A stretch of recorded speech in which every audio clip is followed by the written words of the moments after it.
ଆଜି ଗୋଟେ ଗପ କହିବି, ବଢ଼ିଆ ଗପ କହିବି। ଗପର ନାଁ କ'ଣ?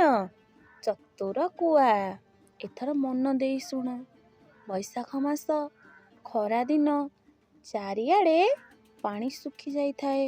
ନଈ, ନାଳ, ପୋଖରୀ ସବୁଆଡ଼େ ଶୁଖିଲା। ଗୋଟିଏ କାଉ ଜଙ୍ଗଲରୁ ଉଡ଼ି ଉଡ଼ି ଆସିଲା।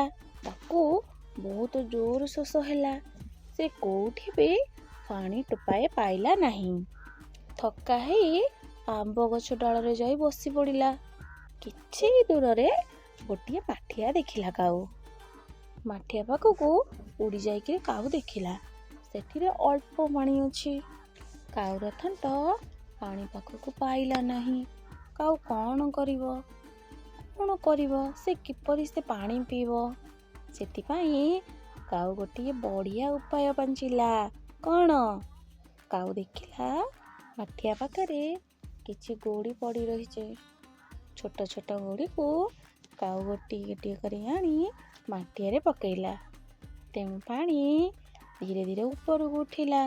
କାଉ ତାପରେ ଥଣ୍ଟ ବୁଡ଼େଇକିରି ପାଣି ପିଇଲା। ତାପରେ ଆନନ୍ଦରେ ପାଣି ପିଇ ଉଡ଼ିଗଲା। ଏଥିରୁ ଆମେ କ'ଣ ଶିଖିଲୁ? ବୁଦ୍ଧି ବଳରେ ସବୁ